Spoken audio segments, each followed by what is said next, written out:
Daf Yomi, Tractate, Bava, page 114b, top of the page with the words V'kaimalan Kegazlan Rabbi Shimon.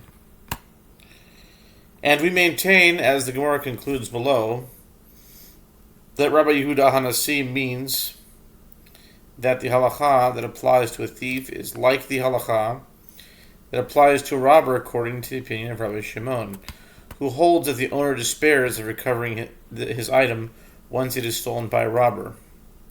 The Gemara examines the matter itself. Rabbi Yehuda Hanasi says, I say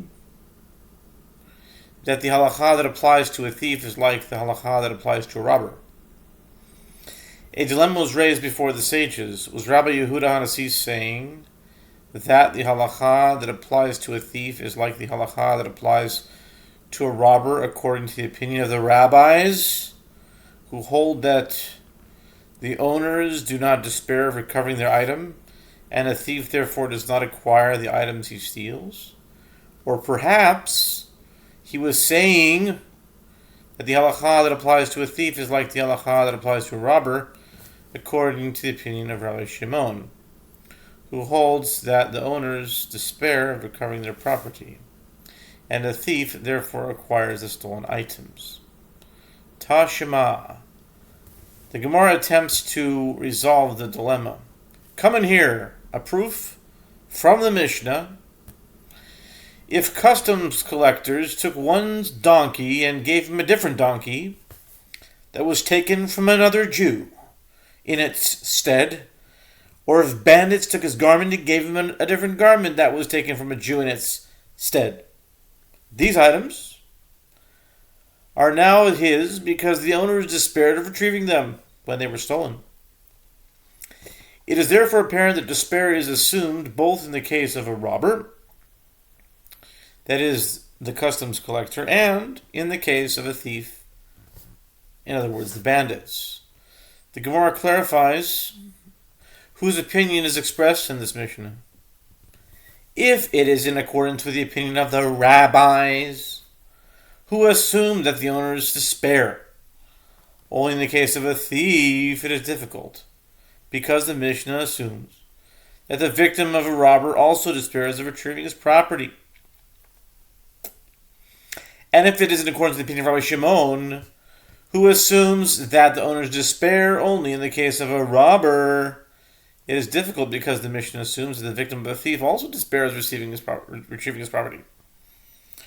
The Gemara presents a proof. Granted, if you say that Rabbi Yehuda Hanasi was saying that the halacha that applies to a thief is like the halacha that applies to a robber, according to the opinion of Rabbi Shimon, who holds that the owners despair of recovering their property, and a thief therefore acquires the stolen items, in accordance with whose opinion is this Mishnah?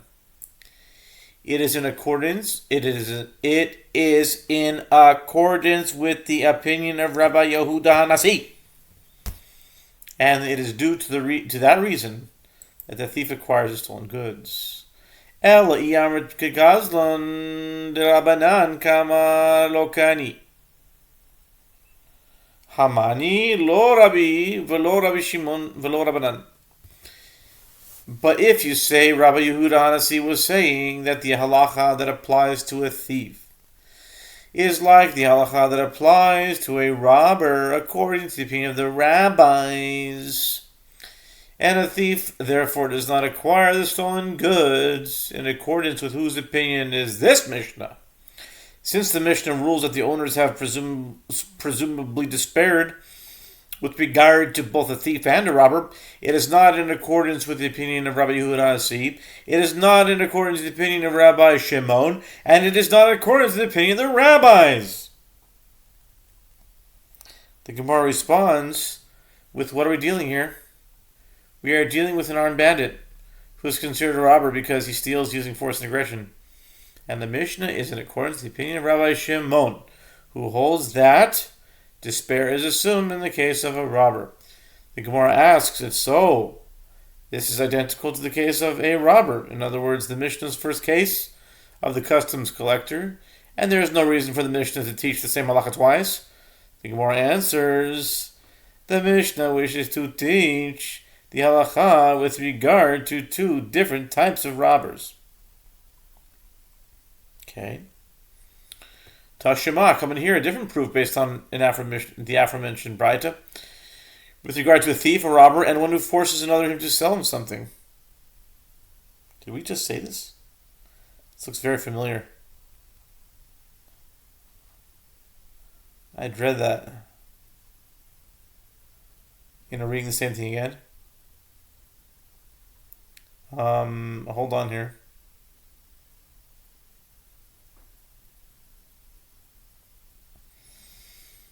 Yeah. It said, yeah. We read it again, but it was before. We had the same type of case in the different brises, so good. Had that singing feeling, you know what I mean? Like, time is precious here. Time is money. Money? Who's it going like? It's like money. Okay.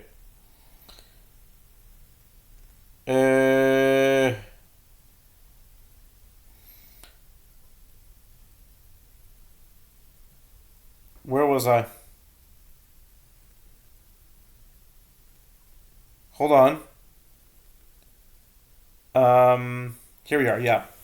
Tashima, come in here, a different proof based on upon the aforementioned brisa.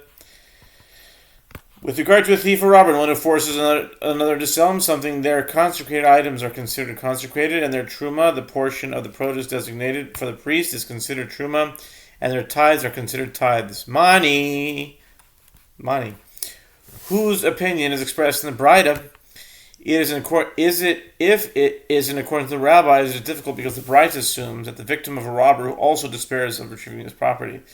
Therefore, the robber's act of consecration or separation of truma or tithes is valid. Conversely, if it is in accordance with Rabbi Shimon, it is difficult because the Braita assumes that the victim of a thief despairs of retrieving his property. Granted, if you say that Rabbi Yehuda Hanasi was saying that the halacha that applies to a thief is like the halacha that applies to a robber, according to the opinion of Rabbi Shimon, who holds that the owner despairs of recovering his property is due to that reason that a thief therefore acquires the stolen items. But if you say that the halacha that applies to a thief is like the halacha that applies to a robber, according to the opinion of the rabbis, in accordance with whose opinion is this Braita written?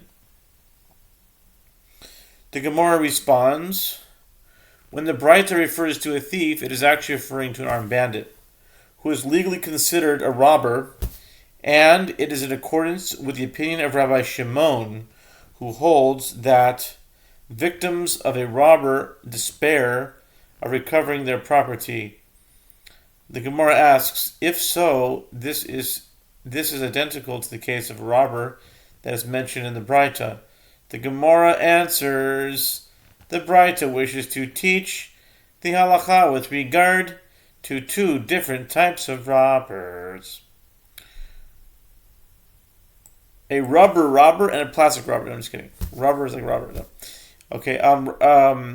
Rav Ashi said to Rabbah, come and hear a proof from Rabbi Yehuda Hanasi. Rabbi Yehuda Hanasi's own interpretation of the Mishnah 111b that states that children who inherit an item that was stolen by their father are obligated to return it to the owner if it is something that serves as a legal guarantee of a loan, for example, land. Rabbi Yehuda Hanasi would teach Rabbi Shimon, his son, that the Mishnah is not referring only to something that may actually serve as a legal guarantee, like land. Rather, it is referring to even a cow that he plows with, or a donkey that he drives by directing it from behind, which the heirs are obligated to return because of the honor of their father. The Gemara infers the reason that the heirs must return the stolen item is due to the honor of their father, but if it were not for the honor of their father, they would not be required to return it. Conclude from it that Rabbi Yehuda Hanasi was saying that the halacha that applies to a thief is like the halacha that applies to a robber, according to the opinion of Rabbi Shimon. The Gemara conclude from it that this is so. The Mishnah teaches, and so too, with regard to a swarm of bees. If the owner despaired of retrieving the bees, they belong to the one who found them. The Gemara inquires, what is the reason that the Mishnah includes the case of the bees, which begins with the term and so too? The Gemara explains, this is what it is saying. The halakha stated by the Mishnah applies even to a swarm of bees, which is the property of the owners via a rabbinic form of acquisition, due to the fact that one cannot effect a legal acquisition of bees by Torah law. It might enter your mind to say that, in this case, since one acquires the swarm of bees only by rabbinic law, even where the owner's response is unspecified, it can be assumed that they despair of recovering the bees, and the finder may keep them. To counter this, the Mishnah teaches us that if it is known that the owners of the bees despaired of recovering them, yes, the finder may keep the bees. If they did not despair, no, he may not keep them. The Mishnah teaches that Rabbi Yochanan ben Baroka said a woman or a minor is deemed credible to say, it was from here that this swarm emerged, and therefore belongs to a certain individual. The Gemara asks, are a woman and a minor eligible for testimony? Testimony. The halacha is that women and minors cannot present testimony in court, so how can Rabbi Yochanan and Baroka rule that they are deemed credible? The Gemara explains that Rav Yehuda said, that Shmuel said, here we are dealing with a case where the owners were pursuing the bees, and the woman and the minor were speaking offhandedly and saying, it was from here that this swarm emerged. In this context, it can be assumed that the individual identified as the owner is the real owner of the bees, even in the absence of formal testimony in court. Having mentioned a case of offhand remarks, the Gemara states that Rav Ashi says, information gleaned from one who speaks offhandedly is valid only with regard to testimony, enabling a woman to remarry, as the sages were lenient and decreed that the incidental remarks of certain individuals who are not eligible to serve as witnesses may be relied upon in such a case. Ravina said to Rav Ashi, and is it so that one does not rely upon offhand remarks in other situations? But the case in a Mishnah of a swarm of bees is a case of one who speaks offhandedly, and the halacha is that he is deemed credible. Rav Ashi answered, a swarm of bees is different, as it is the property of its owners via a rabbinic form of acquisition. Consequently, the sages relied on offhanded remarks. The Gemara asks, and is there no case where offhand remarks expressed by those who are ineligible to testify in court would be accepted by Torah law? But doesn't Rabbi Yehuda say that Shmuel says, there was an incident involving a certain person who was speaking offhandedly and saying, I remember when I was a child, and I would still ride on my father's shoulder, and they took me from school and removed my tunic and immersed me in a ritual bath so that I would be able to partake of Truma that evening. And Rabbi Chanina would conclude his retelling of the incident as follows. That individual then went on to say, and my friends would separate themselves from me, and they would call me Yochanan, eater of halot, a reference to the portion of dough given to the priests. which has the same status as Truma. And after hearing this anecdote, Rabbi Yehuda Hanasi elevated him to the priesthood and granted him the right to partake of Truma based on his statement, since it is prohibited for non-priests to consume Truma by Torah law. Rabbi Yehuda Hanasi lived after the destruction of the temple. So how could he elevate him to eat Truma? Maybe that he was just worthy of it. Okay. Anyway, since prohibited by non-priests to consume Truma by Torah law, maybe priests can still get Truma today. Who knows? Since a priest it is apparent that offhand remarks may be relied upon even with regard to Torah law. Even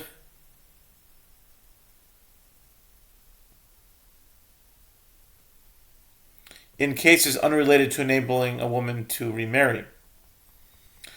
B'teruma de Rabbanan, Rav Ashi answers, Rabbi Yehuda Hanasi granted him the right to partake of produce that is truma only by rabbinic law, as he holds that the requirement to separate truma after the destruction of the temple is by rabbinic law.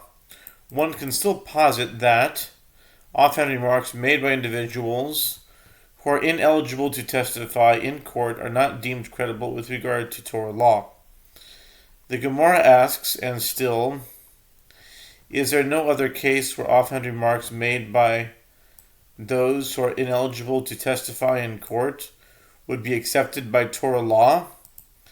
But when Rav Dimi came from Eretz Yisrael, didn't he say that Rav Chana of Carthage, Cartigna, and some say there's a Rav Acha of Carthage, related, an incident came before Rabbi Yehoshua ben Levi, and some say this incident came before Rabbi Yehuda Hanasi with regard to a certain child who was speaking offhandedly and said, "My mother and I were captured and held among the Gentiles. When I would go out to draw water, my mind was on my mother, and when I would go out to gather wood, my mind was on my mother." Since the child was always conscious of his mother, he was aware that she was not violated by her captors. The Gemara concludes the statement of Rav Dimi and explains the challenge. Rabbi Yehuda Hanasi married her to a priest based on his statement.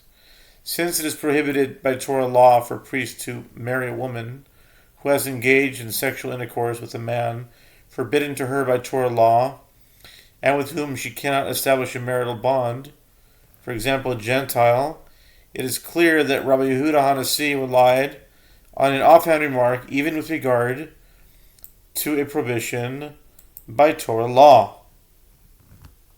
I'm just getting a 2-minute warning, so I'm going to have to do part 2 on this one.